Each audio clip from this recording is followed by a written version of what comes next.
Hello, everybody, and welcome to Church at Home with Rachel for Monday, the 21st of April. It is Easter Monday. I hope you've had a good weekend. For some people, I know it might have been a long weekend, and this is it, your last day off before you go back to work or school or whatever's happening. So I hope it's a blessed day for you. In my daily reading from on Priesthood, Servant, Shepherds, Messengers, Sentinels, and Stewards by Archbishop Stephen Cottrell, Archbishop of York, I was reading about the steward part of being a priest.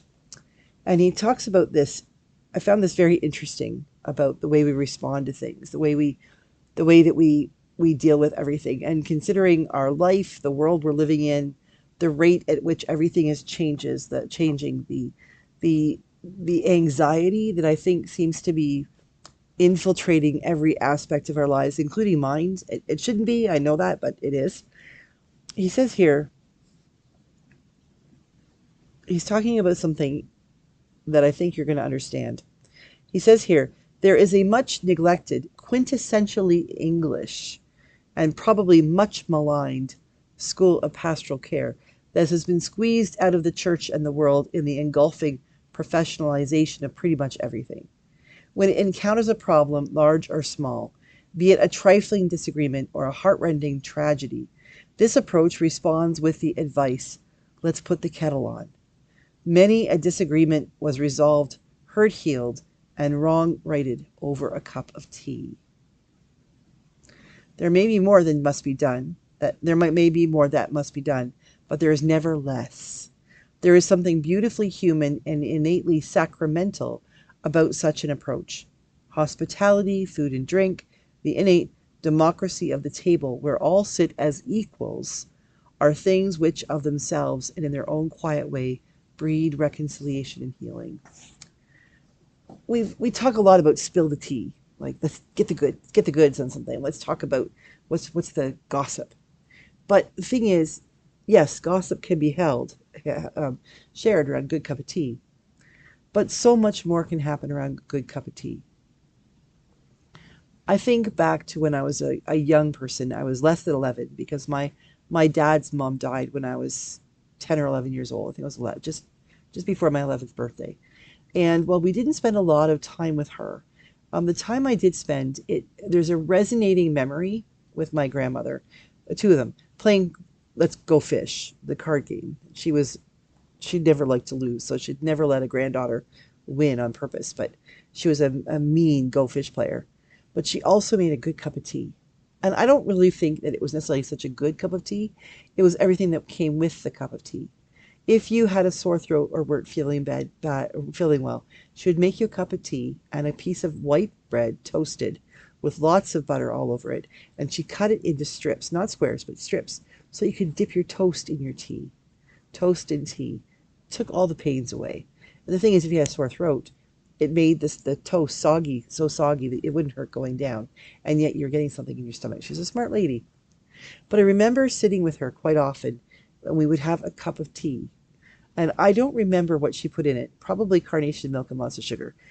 It's not how I take my tea, but I remember sitting with her quite often at her kitchen table, and just listening to her talking about stories and things, and the smell of an old person's house, and the jar of what I thought for the longest time were mothballs, but they weren't. They were Scotch mints on her kitchen counter. And her kitchen, the kitchen in my grandma's house was on the front of the house, and she had a big picture window that was above the table. It was just her and her on her own. So her table was shoved up against the wall, so she could sit and eat her meal and look out the window. But she was kind of brilliant because her sink was on the inside wall. And so when she'd be doing dishes, she'd be just looking at the wall. So there was a mirror above it. So she could see out with the window, went through the mirror when she was doing dishes.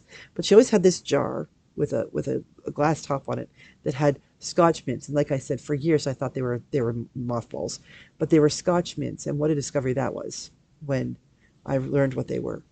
But those are just a few things, because the smell of those Scotch mints, that she'd keep one tucked in her cheek.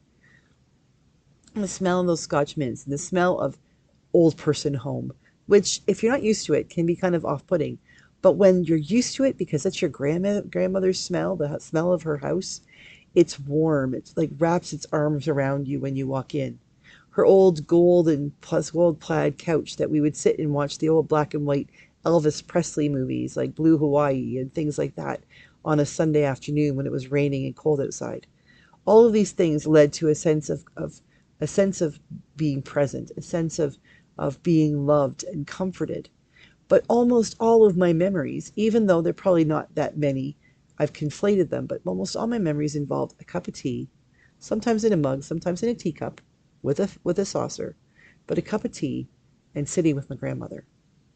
And isn't that really what the church is? The church, especially as we gather in this Easter season, the church is this sense of what we do when we come together around the table. Around the table, the priest looks like the head honcho, but the priest is just the conduit through whom the Holy Spirit moves, that the bread and the wine are consecrated. They're made the body and blood of Christ, who are that which is then available to all who will gather. The priest doesn't get to eat or drink more than anybody else, unless because they are the host and we don't leave those things laying around. We do what's called ablutions. We finish them because we believe they're consecrated. They are holy, so we complete them. We don't just stick them in a cupboard someplace or toss them out. But the point of the priest doing the ablutions is it's the priest's responsibility. It's not that the priest gets to have more than anybody else. Everyone comes to the table. They receive the bread. They receive the wine, shoulder to shoulder at the altar rail, or in a circle, or however we might gather around the table. We come together as equals. We are equal in God's eyes. And we come together with no more nor no less power than anyone else who gathers there. And we come together, and like that cup of tea with my grandmother, we can gather around the altar and we can share our sorrows. We can say, God, I am so exhausted of being scared. I am so anxious all the time. I don't know how to not worry. And I can place that worry on the altar and know that Jesus will receive it. And when I'm given something back, the bread, the wine, the body and blood of Christ, when I'm given those back, those worries, those things that I placed in the altar, they've been purified. They have been cleansed. They've been sanctified. They're given back to me. You no longer have to worry, my child. We took care of it. We had our cup of tea. We sat together. We figured it out. We listened. We spoke. We prayed.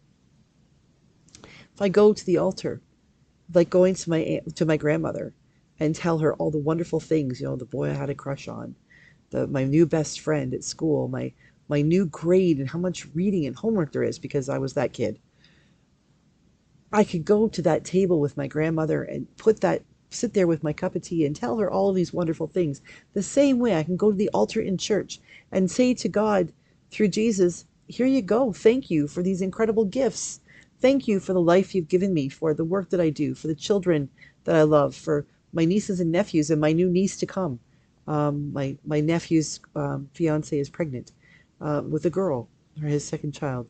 Bentley will have a little sister. Isn't that beautiful? Like all of these things. I can go and like sitting with my grandmother at the table. I can have my cup of tea. I can sit with Jesus and we can talk and we receive nourishment and we share together. Really, I think Archbishop Cottrell is right. When it comes to the priesthood or anything else within Christianity, our first plan of action, no matter how big or small the problem might be, it really needs to be put on the kettle. Let's take that time to boil the water, to let the tea steep in the pot, to pour it carefully, to add a little bit of milk, a little bit of sugar, whatever you take in your tea. Take the time to cool it off a little bit. Take a sip. And recognize we can talk this out together. Whether it's a big, beautiful, wonderful thing that's happening, a small little thing that's just itching away at your, making you anxious, a burr under your saddle, or the worries of the whole world. The best place to start is at the table, having a cup of tea, coming together, because we got to start someplace. And there's no place like the table to start anything, is there? Preferably if that table is the very table that Jesus has prepared for us. I hope that this week, this holy Easter week, is a week of opportunity for you to see the birds chirping and the crocuses coming up, and the opportunity for you to recognize Easter in your own life. But wherever you are, no matter how anxious or happy you are, remember, if you sit down with a cup of tea and someone else to share it with, that's a great start for figuring out what comes next. Have a great day, everybody. God bless you. And I will see you again tomorrow for Church at Home with Rachel. Enjoy your tea.